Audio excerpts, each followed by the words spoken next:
to get us to know who the candidates are and what their differences are in opinion. This is the first time the city of 29 Palms has dealt with districts.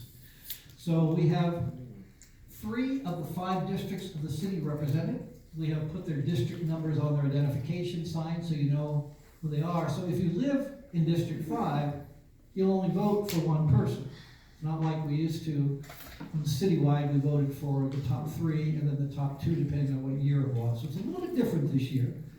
But an important thing I want you to keep in mind, even if you don't vote in the 3rd or 4th district, that 3rd or 4th councilman does make decisions that affect you. So even though we've gone to district votes, all of the council vote on issues that affect the entire city. So keep that in mind. I'm not, when are you going to fix the pothole in your backyard? It's a citywide pothole, not just the one in your backyard. So keep that in mind. Even though we've gone to districts, they still vote for things. Their vote affects the entire city of 29 Palms. So nice to see the city manager here. Thanks, Frank. Appreciate you here. We have a representative from the Desert Trail here and from Z1077 News. So the real news is here. We're going to start with a opening statement, and I'm going to start with John Cole. Good evening. Good evening. Thank you. First of all, thank you, Gary, and your crew for setting us up and organizing and having it this evening. Secondly, I'd like to thank the candidates, all of you up here, and as well as a few out there and basin-wide. I think it's good and it's important that people are willing and able to take on the responsibilities and commit themselves to these different positions. I've been a resident of 29 Palms for over half a century. My wife and I raised our 5 kids here. In fact, a couple of them came back to raise their families here. So it's a good place to live and work.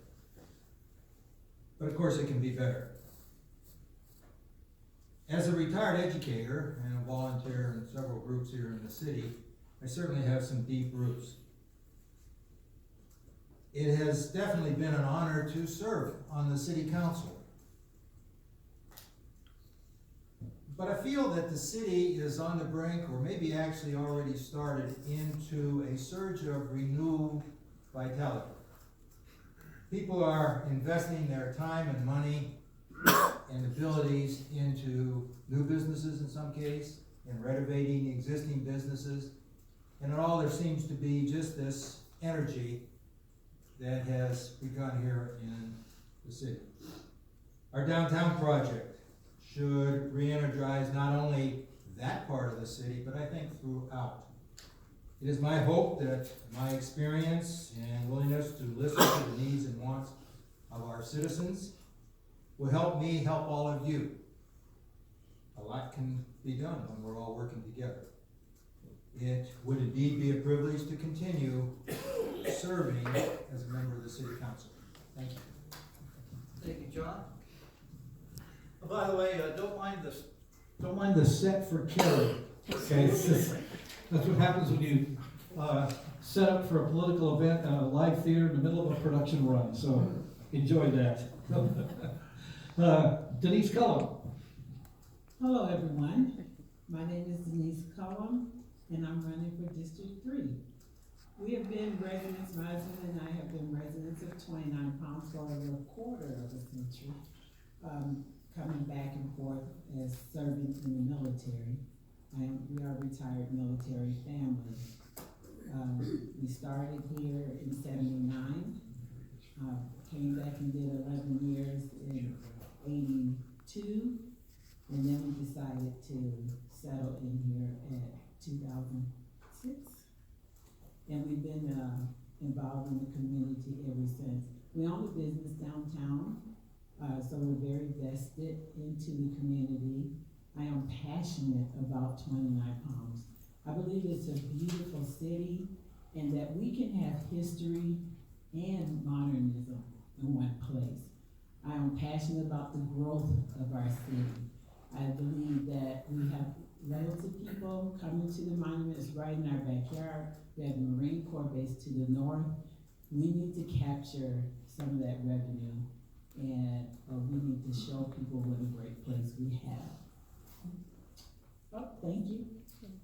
Thank you, Denise. And an opening statement from Cora Heiser. Hi, I'm Cora Heiser. I'm a retired school teacher from Twentynine Palms High School. I'm a former city council member of 2012, 2016. After retiring, I looked for something to do, and so I found the visitor center. And from the visitor center, I got, what's a good word, roped in to being on the Twentynine Palms Chamber of Commerce, where I've been a little over a year. I think having the experience already of 4 years on the city council, and it's a learning curve, and I was a little scared at first, but now I have the experience, so I don't feel like that. I don't feel that way, and I really feel like working at the visitor center and working at the chamber really gave me a broader view of Twentynine Palms than what I had before. Not to mention getting a little older, a little wiser, and I've been here since 1993. My children went through the Morongo Unified School District. One of my children worked for the Unified School District. One of my sons worked down at Desert Hot Springs. So keeping education in the family is a good thing. I don't have to tell John, I'm barely 50 years old, so I can't be a 50-year resident. But I'm a 25-year resident. And I appreciate all of you coming out. And I do also believe that together we do better. So thank you. No, he does. And by the way, candidates, his mics work best the closer you get to you. And Cora actually did it about right. Put it right below your mouth so we can see your face and we can hear you. Dan Mintz. Thank you, Gary. Well, welcome everyone. Thank you for coming out tonight. I appreciate Gary and the rest of your staff for putting this together. Those of you know, I am Dan Mintz. I also a long-term resident of Twentynine Palms, like 51 years. Raised my kids here, still raising kids here. I even had my son come back to raise the rest of his children here in Twentynine Palms.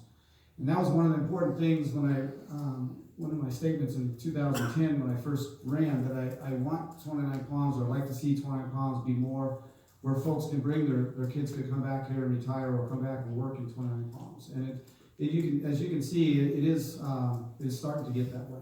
There is money being reinvested in some of the business in town, and when Project Phoenix is starting to move forward, and once it gets rolling downtown, we'll see some changes, and I think it's going to be for the better. I am definitely a sensible pro-growth in the city.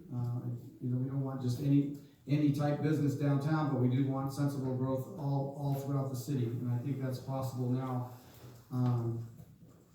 from some of the programs that we're doing with the city now. I've done everything in Twentynine Palms, from coach Little League. I'm currently still coaching high school ball. So I'm very vested in Twentynine Palms, and I love this city. I do want to see it get better as we move forward. That's really about it. Those of you who know me that I do really seriously care about this city, and I want it to be better. So thank you. Thank you, Daniel Mintz. And Carmelette Ogilvy. Hello, my name is Carmelette Ogilvy. I'm a registered nurse. We have been here in the high desert for 25 years as well. My husband is a retired Marine. I've had the pleasure of working at a facility down the hill, and then I worked at High Desert Medical Center, where I was the director of the birthing center when it first opened, and now I'm currently working on the military base as a risk manager. I love Twentynine Palms. When given the choice for my family and I to either go back to Oceanside, California, Twentynine Palms, my husband and I, we purposely chose Twentynine Palms. I love the small town atmosphere. I was raised in Houston, but it reminded me of the Houston of times past. I have so many plans that I would like to see for our city, not to make it into a large metropolitan area, but there are some things that we definitely can enhance about the city, and I want to be a part of it. I am not the type of person that just sits and complains like some people may. I actually enjoy grassroots efforts. I like getting in and becoming an active part of our community. So I'm running for District 4. Thank you, Carmelette. And MacArthur Wright. Hello, everyone. I want to say good evening and thank you to everybody that's here, and thank you to Gary and his crew for putting this event on. Of course, just like he said, my name is MacArthur Wright, and I'm currently the mayor for this wonderful city, and enjoying every bit of it, having just a great time, doing the things that mayors do and all kinds of things like that. And I'm currently sitting here to be reelected to the city council for District 5. And like Gary stated earlier, even though we're in districts, it's important to me that you guys know and understand that I'm going to continue to represent all the citizens of 29 Palms, because that's what we do on the council, as a council member. My family and I, we haven't gotten to the 20s yet, but we came here in 2002 by way of military, got orders here, and I retired in 2005 from the Marine Corps after 20 years of service, and we decided to make this our home. We've been, stationed all over the country and all over the world, but 29 Palms, was on our heart, and so this is where we made home, and we've been and going to be. I've had kids that have graduated from 29 Palms High School, and got a couple more that's going to be eventually graduating from there and all that kind of stuff. So it's great. During my time as mayor or on the council, we've been doing lunch with the mayor, and it's been a great success. We've been, hearing back from the restaurants that I've had lunch at, and they've been telling me that, they've seen an increase in their business because of that lunch with the mayor. And that's the kind of thing that we want to do for this community, is bring awareness to our, restaurants and different things that we have. So I just want to, say it's a great opportunity to be here. Looking forward to it, and let's go ahead and get it going, because he's getting ready to hold up his time. Good timing. Those of you in the back, there's plenty of seats, come on in. Some of you may want to move in a little bit, so people can get in past you. We've got there's plenty of room here. So we're spread out a little They bit. have cards and pencils Yeah. if you would like to. If you'd like to give a question, give it to Susie. She'll determine whether it's appropriate, and from her it gets to me. Now we're going to enter our question and answer session. Again, the primary criteria of these questions is it has to be a question which can be answered by all of the candidates. We do that to keep it fair and to keep personalities out of it. We're going to go in random order. We just went down the line, but we're going to switch that up each time, so they'll not be going in the same order. So we'll get going with the questions now. Does anybody in the audience have any questions on our procedures, how we're doing stuff? Great, okay. So I'm going to start, Denise Cullen, with you. Okay? What will you do to help investors and developers come to our city? Wow, great question. Well, I think that having light industry would help bring investors to our community. I know I've heard that industry will never come here, but I think light industry will do well after speaking to some of the people and assembly businesses.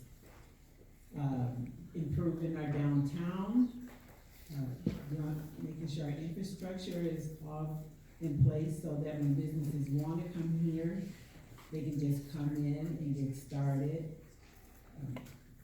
Advertise, maybe give some benefits for coming here and opening a business. So those are my thoughts about having investors come in, just making it easy for them to get here. Thank you very much, Denise Cullen. John Cole, you're next with the same question. What will you do to help investors and developers come to our city? We've been working on this and will continue to do so. I'd like to make it as simple as possible for folks to come in here and get a business started in the way of, policies or regulations, rules, and so forth. They have to be there, but as simplified as we can make it. The other thing is we've been striving hard at the city level to really increase our customer service, so to speak, because that's who these folks are. I don't think we have to worry about big box and those kind of folks coming in. But the kinds of businesses that are looking at us, I think are important. And so to try to make it as easy as possible to get started is probably the single biggest goal. Thank you. Thank you, John Cole. Same question now to MacArthur Wright. What will you do to help investors and developers come to our city? Well, I think that we've already been working on that. One of the things, or some of the things that we've done or are doing is for our downtown revitalization project Phoenix. We've secured $6 million from the state for that project, so that's going to help with bringing in businesses. We've already got Starbucks and Cold Stone Creamery coming to the area. We've secured those businesses as well, so they're going to be here. Some of the other things that we've done, we've redone or in the process of redoing our downtown specific plan, because like John was alluding to, it wasn't as friendly as it should be. And so we recognize that, and we're doing that one. And so those are some of the things that we're doing to help in bringing more businesses to our area and things like that. Thank you. Thank you, MacArthur Wright. Cora Heiser. What will you do to help investors and developers come to our city? Well, I think you've already heard some pretty good ideas. To add to that, I would probably say that it's important to work with your planning commissioners. We actually have a wonderful community development guy in Travis Clark. He's a can-do, will-do kind of guy. We have a great city manager. So I think we have a lot of key people in place to go ahead and spring forth all the things that are already put in place, the seeds that we've planted. So we have some great people there. And I also think that we should be willing to accept some out of the box kind of employment around here. Just out of the box. Just think we need activities for people to do at night. So maybe something like the wine bars, something like a trampoline park. I'm just throwing ideas out there that might be considered a little bit out of the box. But then I also think we need to look at some Time is up, thank you. industries that bring more money. We'll take that off your next statement. Carmelette Ogilvy. What will you do to help investors and developers come to our city? As Cora did say, many people have given some really great ideas, and with most I do concur. And we must make it our city business friendly. We have to advertise ourselves as wanting businesses. And not just your small businesses, because what I think about is employment for everyone. I think that everyone who would like a job to be able to take care of their families should have a job to be able to take care of their families. So we need to bring enterprises, businesses here that will help the people of 29 Palms. I also believe that we should look really strongly at what exactly do we need in our city. What would we like our city to be known as? And so those are the type of businesses I think that we should try and attract. All right, thank you. And Daniel Mintz, what will you do to help investors and developers come to our city? Well, thank you, Gary. Well, on the council, obviously, we've been fighting hard to get Project Phoenix rolling. It is rolling, and we'll start developing downtown, which will as soon as you clean something up, it brings more investors. Infrastructure is important. We're continuously been working on the sewer system with a partnership with the base. Obviously, big industry and big restaurants would need a sewer. The ICSC membership, I am a member of that, but also the city manager and other councilmen are, and that's for the International Shopping Center. And that's been going on. I've gone to 2 or 3 of those, and I personally talked to the Starbucks folks when they were getting ready to develop this.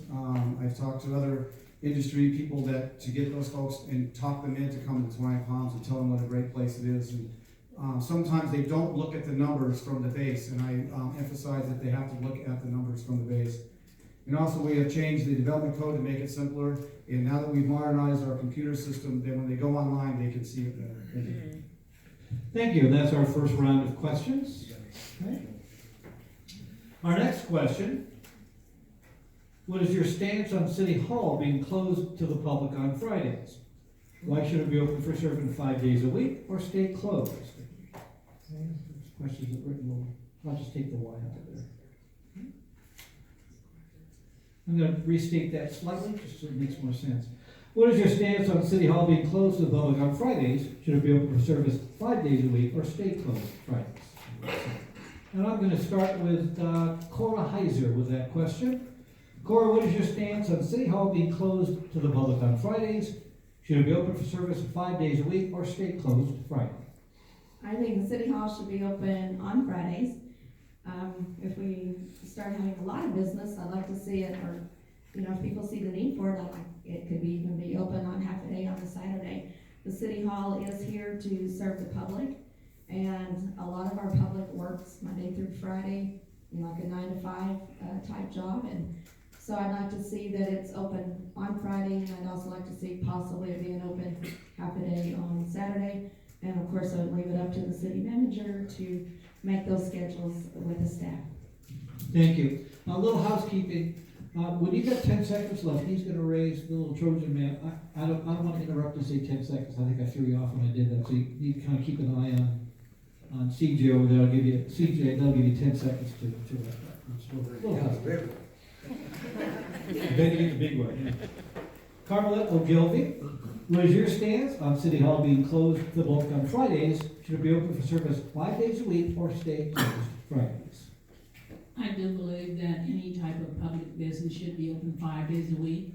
As Cora did state, most of us work Monday through Friday, and it may be difficult to be able to get to City Hall for whatever purpose Monday through Thursday. So I think that it should be open on Fridays. And you know what? An early day on a Saturday might be a good thing, maybe once a month, so that people can transact whatever type of business, because everyone can't make it Monday through Friday. Thank you. And Denise Cullum, what is your stance on City Hall being closed to the public on Fridays? Should it be open for service 5 days a week or stay closed Fridays? I agree with everyone else that City Hall should be open 5 days a week. And maybe, if not on a Saturday, maybe a later evening during the week, so that they can have a Saturday off too. Okay, thank you. MacArthur Wright, what is your stance on City Hall being closed to the public on Fridays? Should it be open for service 5 days a week or stay closed Fridays?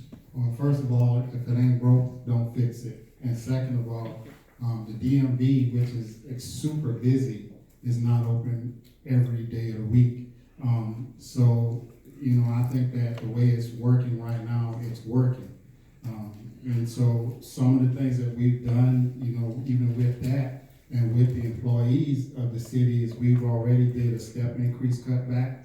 We did that to help as far as, with their income and things like that nature, not to hurt the employees that are already there, but, as far as future employees coming in and things like that, they're on a different step system, so that helps a lot. The city has actually had the opportunity to pay down the PERS, and that makes a difference, because it saves the city $2.5 million, a year just in interest payments. So those things are already working, and those things that we took into consideration. So again, if it ain't broke, why fix it?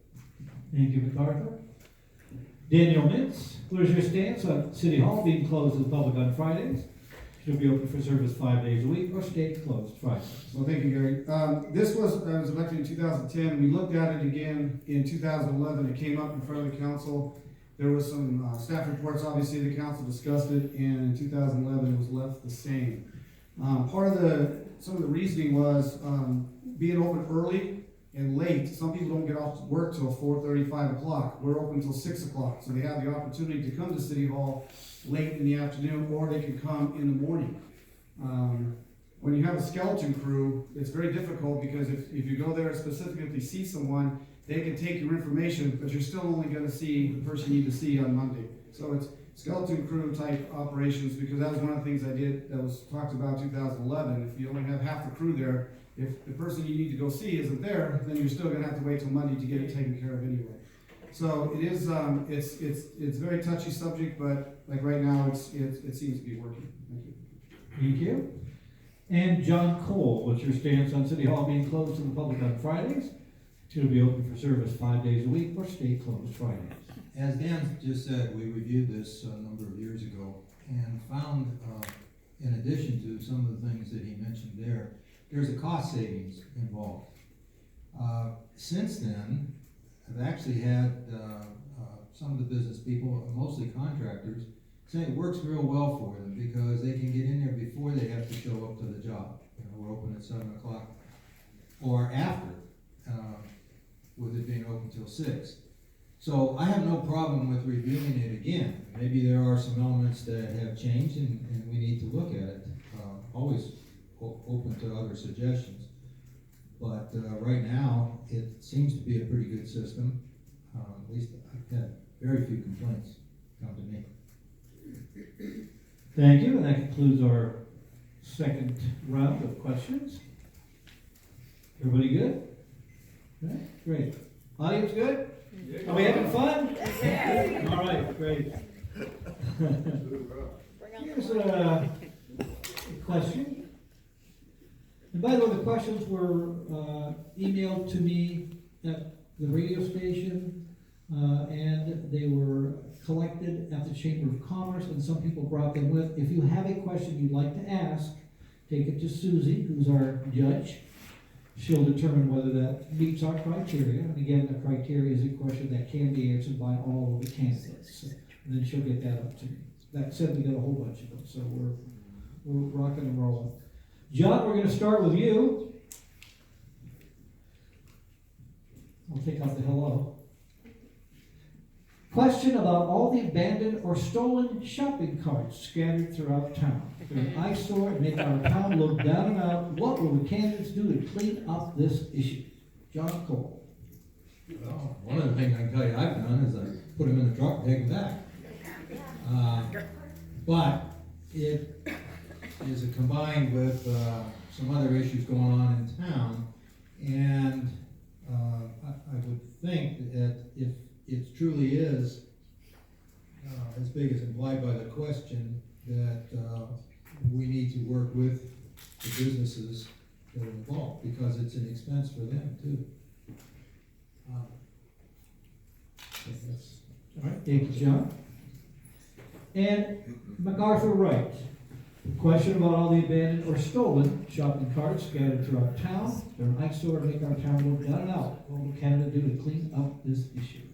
Well, I think that's one of the biggest things, and actually, I remember almost 4 years ago when I was running for council for the first time, that was one of the issues that was brought up, and it was, explained to me that the businesses, they do suffer when they lose their shopping carts and things like that. So I think that's the answer, is to working with the businesses to maybe come up with a system or something to where the shopping cart is, can't leave the parking lot. I don't really know how they would do that, and it would be cost effective for them to do it. But I think that's the key, is working with the businesses to find out how we can help them as a city.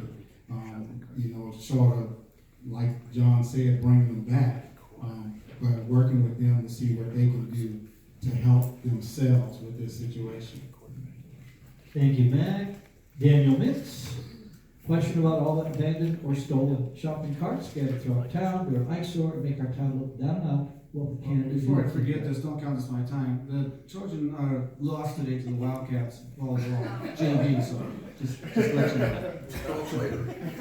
I had to get that in there. My daughter's the coach, but shopping carts around town, it is like John said, yes, I have thrown them in my truck, picked them up, taken them back. One of the things that would help if we could get another grocery store, if we had to save a lot downtown, so that those folks could, stay downtown and not have to haul all the groceries down.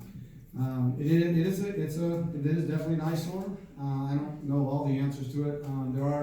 There are ways of, I guess some places have put like warning buzzers on them, but it is expensive. So all we can do is just keep cleaning them up. If somebody sees them, there's a lot of them call City Hall, and our road guys will go pick them up. So, thank you. Thank you, Daniel.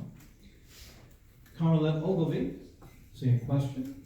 About the abandoned or stolen, Ogilvy, get that right, actually. Question about the abandoned or stolen shopping carts scattered throughout town that are an eyesore and make our town look down and out. What can Canada do to clean up this issue? Well, I do believe that's like a twofold answer. I have had the privilege of going to some stores that do actually have their alarm systems that prevent the shopping carts from even leaving the store. So that could be one answer. But then you have to look at why are the carts being removed from the parking lot. You have people that have to walk long distances to their homes with their groceries, and I don't know whether they can or cannot afford the bus system or whatever the case may be. But so it's more than just a matter of preventing the carts from going, but why are people actually removing the carts from the premises? What's the purpose of their use? And then I think that maybe we can come together with the businesses and there are companies that actually round up carts. And so maybe that could be a solution. But we need to look at why people are actually removing the carts. Thank you. Thank you. Cora Heinzer, question about all the abandoned or stolen shopping carts scattered throughout town. They're an eyesore, make our town look down and out. What can Canada's do to clean up this issue? Well, apparently it must not be an easy issue to address. It was addressed 4 years ago, and we're still talking about it today. So I think it is a deeper issue. Looking for ways for the people who need to get their groceries home. There are delivery services now. I'm sure they're costly. I haven't even looked into it because I think it's too costly for me. But, and our stores we'll pick it up. We'll come and pick them up if you call and give them a location. And we do have nice citizens who put them in and take them back. But I think the real issue is why are they taking them and what can we do about that? Or you could paint them up really pretty, make them look like an art object, and therefore they're not an eyesore. So, that's the thought. Thank you. And Denise Cole. Yes. So we do have companies that pick up the shopping carts for the grocery stores. And you just give them a call, let them know what street they're on, and they just come down and get them. Again, I agree with everyone else that it is a deeper issue. And I think until we come up with a solution for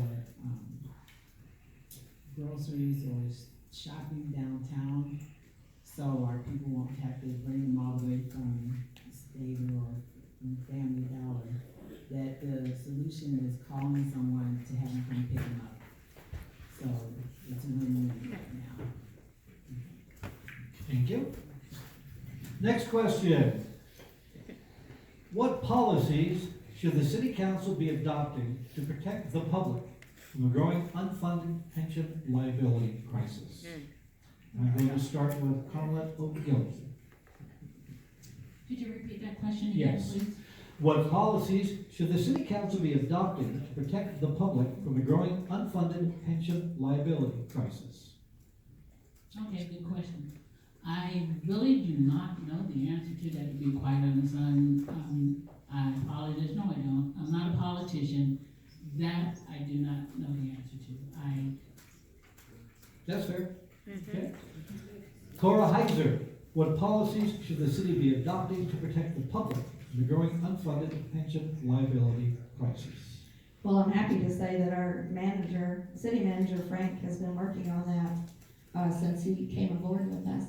And so I know he works to not make it such a hardship on the city, and I think he's even on a bigger regional board. So I feel like with our city manager, that we're getting and will be able to get a pretty good handle on that. So I know he does a little bit of a trade-off. I don't want to give numbers because I'm sure I would give the wrong one. Of course, the other alternative, I guess, is for us not to take a retirement, but we probably don't want to do that. But I think our city manager is doing a great job at working on that. And we go to John Cole. What policies should the city be adopting to protect the public from the growing unfunded pension liability crisis? As the court just said, Frank and in conjunction with the council and the staff have been working on that very issue. Newer employees will be, and this is you're going to see this pretty much throughout the state, newer employees are going to be participating more fully in their retirement.